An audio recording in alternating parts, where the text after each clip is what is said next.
welcome to the Source Material Comics Podcast. We are rolling right along. Mark Radulich and I are in the middle of our trilogy. We're talking Marvel Comics. We talked crime noir before. We did a trilogy of metal-based comics, and now we're doing a trilogy of Marvel Comics released pretty recently. We're not going back too far. Probably all these are within the last 3 or 4 years. So this week, Mark Radulich, we are going to talk about Hawkeye Freefall. And I know you go to the store. We've covered this. You go to the bookstore. I want to read comics. You start grabbing comics, but this had to have caught your eye, and I want to know why. And I think I might know, but I want to hear your version of the story. I really liked Matt Fraction's Hawkeye. Yeah, same. I know. Hawkeye before the Avengers movie was kind of I don't know. So Hawkeye throughout the years was the leader of the West Coast Avengers. He was in some pretty gritty stories with Mockingbird. He was a big deal. And then it was they put him in the movies. They treated him, Jeremy Renner's Hawkeye was treated seriously, but it was there always seemed to be this sort of tacit sort of recognition that the guy with the bow and arrow didn't really match up against the super soldier, the guy in the tech armor, the monster, and the god. What are those four going to do? What's he going to do against those four guys? I think the movies handled it somewhat well. I know Avengers: Age of Ultron, they had Jeremy Renner with the line. It was we're fighting an army of robots, and I have a bow and arrow. None of this makes any sense. Wink. Thanks. They're breaking that fourth wall there, Marvel. Yeah, Joss Whedon. But I feel like comic book readers took Hawkeye seriously. Comic book readers knew that it's not the size of the dog in the fight, right? It's the size of the fight in the dog. There you go. And, Hawkeye, what he lacked in sheer brute strength or technical advance or superpowers, he made up for in tenacity and heart. Heart. He was a born leader. That's why he led the West Coast Avengers. He was an integral part of the Avengers. And then with the Matt Fraction stuff, they kind of took the focus off of all of that. It was let's reimagine Hawkeye as this flawed individual who doesn't have any great superpowers, doesn't have a tremendous amount of ability outside of his ability to nail the target every time with his bow and arrow. But he's in a world filled with magic and monsters, and he's trying to figure out what his place in all of it is. And then let's give him this broad sidekick and see how that goes. And everyone fell in love. Everyone loves Matt Fraction's Hawkeye. Oh, yeah. Everyone loved this interpretation of this guy, this relatable everyman that comic book readers could see themselves. We could all see ourselves as Hawkeye. Yep. Is my point. Yeah. We could all see ourselves as a guy who's in over his head, who's just struggling to figure things out, has shit tons of ex-girlfriends constantly giving him agita, has this, doe-eyed broad showing him up every other, thing, because every girl is Rey Skywalker. Just want you to know, Rey Palpatine. Oh boy. They're all the Jedi and they're all Rey Palpatine. And he's just I'm just trying to, me and my pizza dog, are just trying to make our way in the world, and we can't catch a break. Pizza dog. And I think pizza dog. I think that's something that all guys can relate to. I think weirdly the most relatable character right now in Marvel is Hawkeye. This is a continuation of that iteration of Hawkeye, where he's just a dude trying to figure things out in a world that is well beyond his reach. And this story, Freefall, is about his Ronin alter ego, which, if you remember Ronin from Avengers Endgame, he had spent the blip just cutting down criminals. His whole family had been erased, right? Everybody was gone. Right. His whole family, he's out there playing catch and shooting arrows with his daughter, and he blinks and everyone's gone. And he handled it, poorly. So he goes on the run.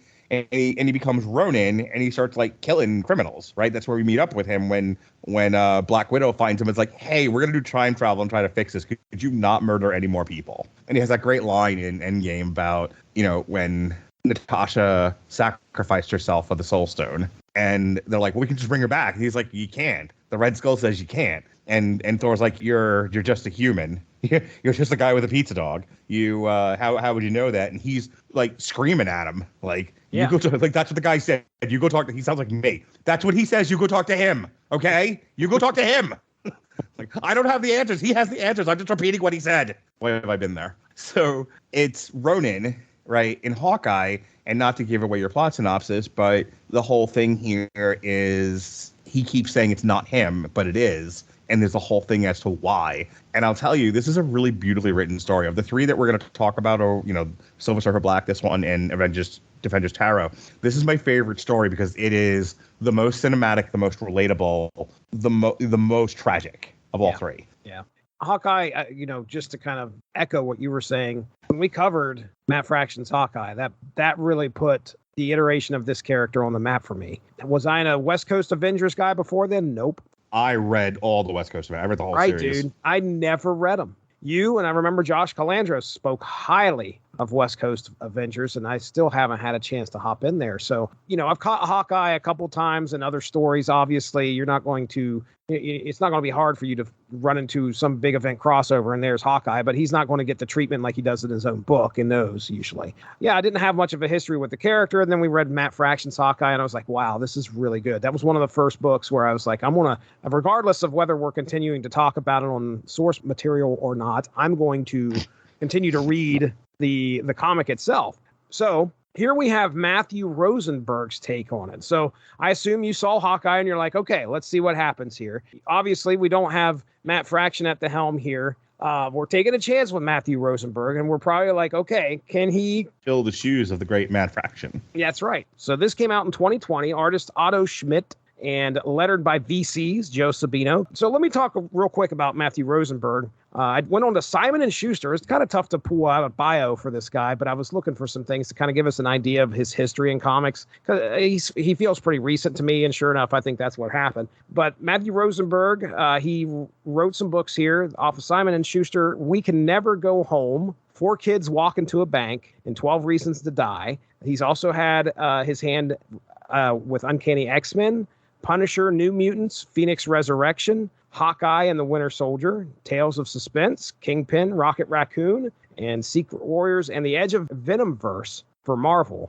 Well, let me do a little bit of a synopsis here, and we'll kind of talk our notes. When Hawkeye decides to try and take down the demonic villain called the Hood, he realizes he may have more trouble than expected. After Mayor Fisk allows the Hood to be released from custody, he looks to continue business as usual. Incensed, Hawkeye dons his vigilante Ronin persona and costume to put a continued thorn into the Hood's operation. However, now Hawkeye's superhero friends are taking notice and want Ronin to stop taking action against the Hood, as Ronin's methods are a bit less on the heroic side. Since Hawkeye, he's stabbing people. Since Hawkeye has them convinced, bit of a stabber. He is. Since Hawkeye has them convinced he is not Ronin this time, his friends invite him to be part of the task force to take Ronin down. Needless to say, things get awkward. Hawkeye comes up with an elaborate plan involving time travel, a kid named Bryce, who is tech support for the Hood, a Skrull, a SHIELD LMD, and boatloads of cash to try and put an end to the Hood and get his friends off his back. The Hood, however, hires Bullseye, who becomes aware of Hawkeye's plan and mortally wounds Bryce, threatening to release evidence that Hawkeye is indeed Ronin unless he meets with the Hood. Can Hawkeye stop the Hood and win the day and save his own skin at the same time? Better find out right here in Hawkeye Freefall. All right, there you go. I wrote the blurb on the back of the book. So I'm going to start. Oh, what a tangled web we weave. So a lot of this has to do, listen, essentially you wouldn't have a book if Clint Barton could just come out and tell somebody the truth. Yeah, this is quite like almost like hackneyed Hollywood writing. Like if he could just say what's happening, he would avoid this whole mess. Right. It's funny because at the beginning of this, in order for him to try and convince his friends that he is not Ronin, he travels in time an hour ahead, puts the costume on, the Ronin costume, in order to fight himself in front of his friends, which is hilarious. That is hilarious. That's the lengths that Clint's going to in order to try and keep this ruse up. Rosenberg did a great job with the humor in this book. I don't know how many times I laughed out loud to Clint nailing Tony Stark with an old joke.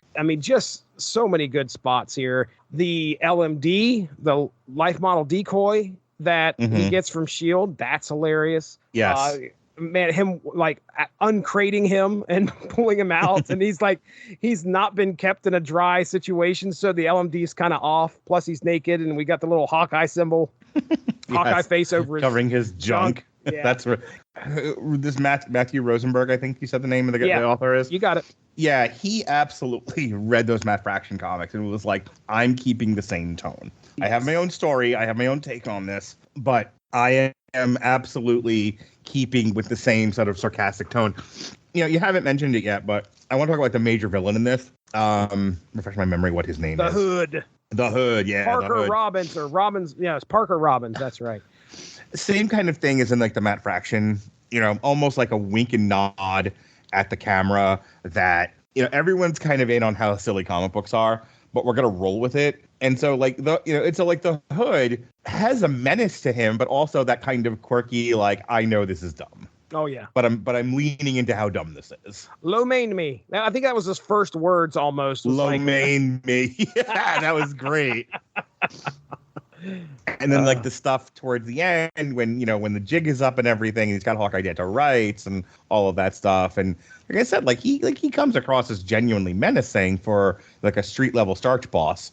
Right. But there's also like those really like funny, kind of goofy, almost imbecilic comments that he makes. Oh yeah. You know, most of this is Hawkeye gets one over on him by taking him out, and then as far as the Hood is concerned after that, I think the Hood is just like, okay, you go your way, I'll go mine. Never the twain shall meet. And then Hawkeye's like, bullshit. That's not the way this is going to go. And then the Hood after that is like, okay, you brought this on yourself. And he continues. Of course, most of it is he's thinking he's going after Ronin. So he's trying to find Ronin, who apparently has no idea who Ronin is. Obviously, nobody does. And Hawkeye aims to keep it that way. But yeah, I think at the beginning of this, if Hawkeye would have just left him alone, we wouldn't have had much of a problem. But you can't do that. I mean, I understand the hero's drive not to do that. The Hood is some of the stuff that happens with him is, one of the things that I thought was hilarious was he keeps wanting to talk to people, but then he kills them before he can talk to them. Like when he's trying to find Ronin, and he has this one guy tied down to a chair, and he's going to give him some information, but the Hood decides to kill him before he could give information. There's a whole like building full of people that they could question, and the Hood walks out there and he's like grabs a rocket launcher and blows it the fuck up. And he's like, we could, his buddy's sitting there beside him. I can't remember, Armand's like, we could have asked some of the people about Ronin in there. And he's like, damn it, find me some more. I did like some of the moments of the Hood. And this is another villain that I've never had the chance to read before this. He's been around for a while. It looks like his first appearance has been since 2002. So he's been in the comics at least for 15, 20 years here. But I didn't know much about him. He just seemed like very much a street level guy who got the cloak that apparently is powered by some type of demon or is inhabited by some type of demon. But that's all I knew. Plus he's in Marvel Snap. That's it. I don't know much anything else about. I don't know much. I don't know shit about the Hood. That's really funny, actually. Well, him and Null showed up in there. Dude, there's probably like 5 or 6 cards, and I'm like, who the fuck are these guys? I consider myself, at least somewhat knowledgeable about comics and Marvel comics, but the first card that I get played against me, or one of the first cards that I was like, who the fuck is Infinite? I've never read a damn thing with Infinite in it. And the Hood's the same way. I'd never read a single thing. Null was the same way. I didn't know who the fuck Null was. So anyway, Anyway, so it's kind of neat to get a little bit of an introduction to the villain here, even though this is not his first appearance, but I get, now I know who the Hood is. I actually got to read a story with him in it. So I like the relationship with him and Night Nurse. It's like, I'm dating an Avenger. I can deal with the fact that you're always going to be in trouble. I can deal with the fact that you're going to bring trouble to my door. I am the Night Nurse after all. I can't handle you lying. That is a very human, very relationship kind of thing for a girl to say. I cannot handle you not at least being honest with me. Right. And again, it's almost tropey. It's almost like hackneyed, but I think it's also very relatable of you keep things from your loved ones because you don't want to hurt them. Right. But your loved ones don't want you to lie by omission because that hurts them. Right. He is struggling here because, and I don't remember exactly what the reason why he's doing the Ronin thing, like what ultimately his game was, but he had a very particular reason for doing what he was doing. And it was like, if I can only if I can only get people out of my damn way, I can get this done. Yeah, I think a lot of what he was doing was he was using Ronin as a vehicle to do what he couldn't do as Hawkeye. He wanted to put the Hood in his place. So instead of being Hawkeye, the visible Avenger going after some low-level thug, and he was dressing up as Ronin in order to, number one, make sure the Hood stays off his back, and number two, it was something that, you know, he could get away with not as Hawkeye. That's the only thing. But of course, you know, the other superheroes are like, look, there's a balance here, dude. You're fucking up the streets with your Ronin act by screwing with the Hood's operation, which, oh man, right there, I was like, oh, what is going to happen here? When the task force gets put together and Wolverine all of a sudden is showing up on it, I'm like, oh fuck, you're done for now. I can't wait to see how he gets out of this. And then he hires a damn Skrull, a stripper Skrull that is stripping on a subway. Actually, I shouldn't even say that. He wasn't stripping. He was just dancing. He was pole dancing on a subway. And he's like, I know it's you. I need you to help me. A lot of different cameos. But yeah, the total trust thing. I mean, I do think that that's important. I mean, as the story starts, he's in a pretty decent relationship with Night Nurse, Linda Carter. Of course, it just continues to go south. He cannot get out of his own way in order to try and make sure that things stay the way they are. And it's next thing you know, he's got a naked LMD of himself being covered up by some boy, 17-year-old in a closet trying to gag him. And you're trying to explain that off to Night Nurse. It's not going to go well. But no.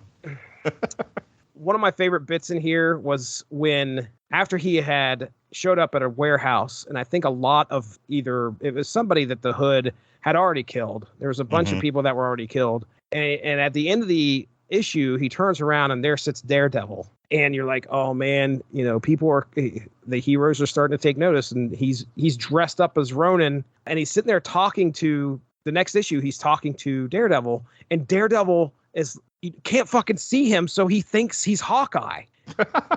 And I was like, oh shit, that's right. He cannot see him, so he has no idea that he's actually, even though Hawkeye's sitting there dressed up as Ronin, Daredevil has no idea that he's sitting there talking to Ronin, but he thinks it's Hawkeye that showed up to help. So just little touches like that. Really, this is Matthew Rosenberg shining here.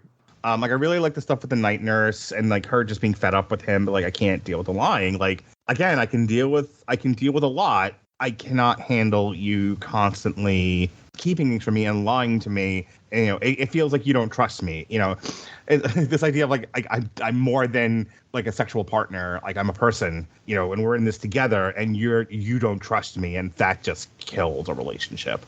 And then where does it stop? You know, that's right. The other thing that's probably going through her head is like, what next? What next is going to happen? The other thing I really like about this is there's a tendency in comics to, you know, look, we're all friends. We're the heroes. They're the villains. We're together. And it's like what this book kind of deals with is the fact that these are people and they don't always get along. And when you're not doing the right thing, they're going to turn on you. My God, Spider-Man bringing Captain America to fucking shame Hawkeye. That was brilliant. Like, who wants to disappoint Captain America? The other side of that is, you know, this idea of like, to do the right thing, he makes a lot of bad choices. And in the end, he's not seen as any better than the villains. There's this expectation that you hold yourself to a higher standard than the average person, and certainly the people that are committing crimes. And everyone's problem with Hawkeye is he's not doing that. It's like, you know, Hawkeye's like, but the greater good. And they're like, no, not the greater good. Yeah. Hold yourself to the high standard. Or what are we doing all of this for? Who are we to be judge, jury, and executioner where we can't abide by the highest standard possible? It's kind of the Batman thing. You know, I was listening to a podcast and I was like, why doesn't Batman kill? And, you know, and there was this like acknowledgement of if he kills just once, he won't be able to stop himself from doing it again. And then he's no better than the criminals he's fighting. You know, this idea of, you know, Hawkeye's just like, you know, we'd get a lot further if we would learn to be a little bit more fluid with the law. And they're like, no, this is how anarchy starts. Yeah. This is bad, Hawkeye. I like the idea that in Hawkeye, they're playing with a morally ambiguous character trying to do good. Because that, I think, speaks to most of us. I work in law enforcement. I'm not law enforcement. I work with law enforcement. Do you know how many times I've heard someone in law enforcement say we should just dig a hole? Ooh. Man. A big hole and push them in it. Oh boy. So I think that sort of moral ambiguity, that frustration with the higher standard is something many people can relate to and makes the story as relatable as it is. I think I fucked up, by the way. That wasn't Wolverine. That's D-Man. Yeah, I thought it was Wolverine, too. I forgot about D-Man. D-Man has a costume that looks exactly like Wolverine's, except for the big-ass D on his chest. Yeah, I was just like, is that an amalgam? Is that like Daredevil and fucking Wolverine? What is that? That's next issue. That's where we get into it. Here's my question to you, Street-Level Starcher. Street-Level Starcher, tell me about the Bears, but also, why is Kingpin thin? I noticed that, too. Like, that's an interesting art choice. That's not Kingpin. That's a dude. That's not... Kingpin's a big fatty.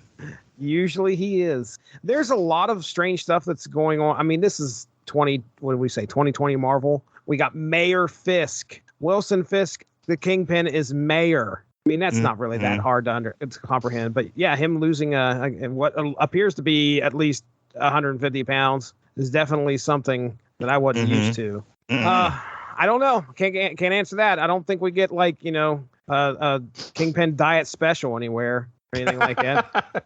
3 issues of Kingpin. Limited series Kingpin, the B12. There was one thing I wasn't expecting. I wasn't expecting Bryce to die. I definitely wasn't expecting that. In this. Yeah. There were some stakes in this one, weren't there? Yeah. I mean, Bryce was, granted, he was working for the Hood, but he was smart enough to where Hawkeye's like, look, I'll pay you some more money than what the Hood's paying you. And how about you give me some information and come be my tech guy? So, I mean, he's like 17 years old, almost 18. And that makes seeing Night Nurse's boobs okay. But the way that this goes down is Bullseye tracks down where Hawkeye's lair is, which is basically the basement of his building. And he goes and he finds Bryce there, and he lights Bryce up with a bunch of arrows, like basically just all up and down his extremities. It wasn't like there was one to his gut or to his head or anything, but he had like 6 arrows in him. Hawkeye takes him to Night Nurse. Night Nurse tries to patch him up, but cannot save him. So that was like, that's the end of issue 5. You find out that Bryce gets killed or actually dies because of what Bullseye had done to him. So yeah, there were some stakes, man. When you start to see that, the final part of this book where Hawkeye's like, okay, he's learned that the Hood has illegitimate, which is most of his business, and then he also has a legitimate business, and he owns like some banks. Yeah. And Hawkeye's like, initially earlier in the story, when he's meeting with Mayor Kingpin, Kingpin's like, here, the Hood's getting out of control. I want to help you take him out. Here's Count Nefaria. He'll do it for $2 million. And Hawkeye's like, okay, yeah, I don't think so. That plan gets scrapped until the very end where he makes a decision. You know what? He robs the bank that the Hood owns and in his Hawkeye costume and everything, and then goes and pays for Count Nefaria to wrap things up at the end of the story. But I think that also feeds into what you were talking about, where, we have the final throwdown between him and the Hood after they're able to secure the cloak. So it's just mano-a-mano. Fisticuffs flying. And then the rest of the villains that were there were being paid to basically beat up Hawkeye. But Hawkeye is like, no, here, this money's for you, which it wasn't. But this money's for you. Just let me have my 5 minutes alone. And anyway, at the end of this, when he gets up and the villains are like ready to kill him because they find out that money's not for them. It's for Count Nefaria. And the Hood's laid out. Hawkeye gets up and they're like, let's kill us an Avenger. And then that other villain, just like you said, looks at him and says, no, he's essentially one of us now. And I think that's a lot to do with the fact that he robbed that bank as Hawkeye. Like, that's a big deal. That is the tragedy of Freefall. That's one of the reasons why I really like this book. This does not have a happy, satisfying ending. This is Hawkeye has lost everything. And in the eyes of the criminals, they see him as one of them. He sees himself as he is sacrificing for the greater good, and everybody else sees him as a giant fuck up. And he isn't so narcissistic and blinded that he doesn't recognize that.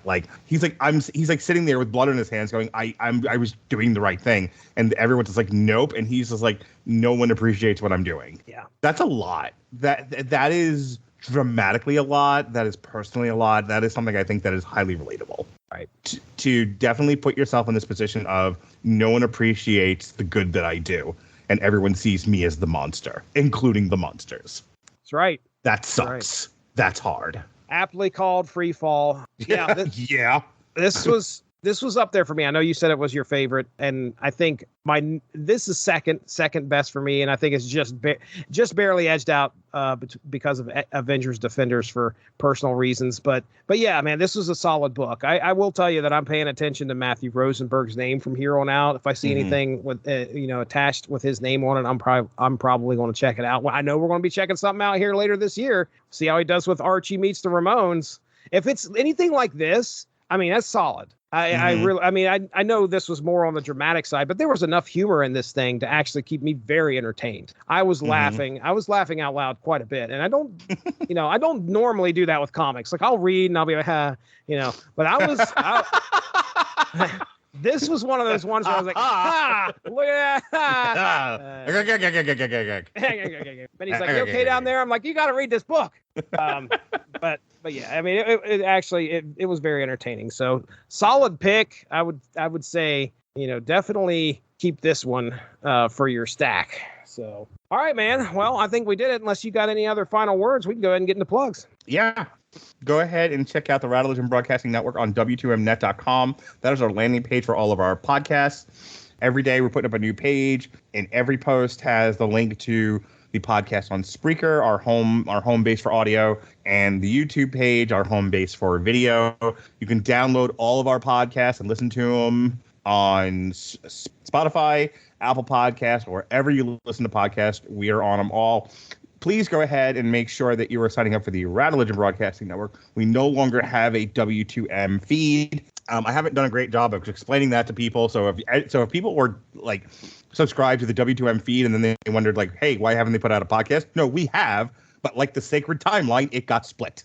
So if you want Jesse's podcast, you have to sign up for it separately. If you want my podcast, you have to sign up for Rattlegion Broadcasting Network. If you want Video Games to the Max, you have to subscribe to Video Games to the Max. We are no longer one master feed. We are several feeds because Kang the Conqueror. I'll tell you this much. You can go back in the archive and listen to me and Mark talk about a trilogy of crime noir books. That's right. We dipped our toe in some crime noir. And some heavy metal, baby. Oh, boy, did we ever. Some heavy metal. You can hear us talk about Iron Maiden, Slayer. You know what? Fuck all that. Go back, way back. How far back? Way back. Go back to the pre-Jesse Starcher big time era. Oh, okay. All right. To when Jesse, Ronnie, and I were recording weekly, and I was telling Jesse what we should cover when I ran his schedule. That's some quality podcasting. There's good stuff there. And those gag reels are the stuff of legend. Oh, yes. So you know what I want to plug? I want to plug every gag reel that we've ever done. It's fucking hilarious. Man. In my darkest moments, in the times where I'm just looking at the world and I'm frustrated with my life and I'm frustrated with the people in my life, I can go and listen to an old source material mess around. Oh, yeah. An old gag reel. So many dick jokes. Very many dick jokes. My gosh. Hit it, Darren. Hit it, Darren. All right. We are getting out of here. That is Mark Radulich. I'm Jesse Starcher. We'll talk to you soon. Have a good one. Bye-bye. Thanks for joining us. All of this would not be possible without W2Mnet.com, so make sure to seek them out for more podcasts. If you enjoyed what you heard today, please feel free to share, and we look forward to entertaining you again soon.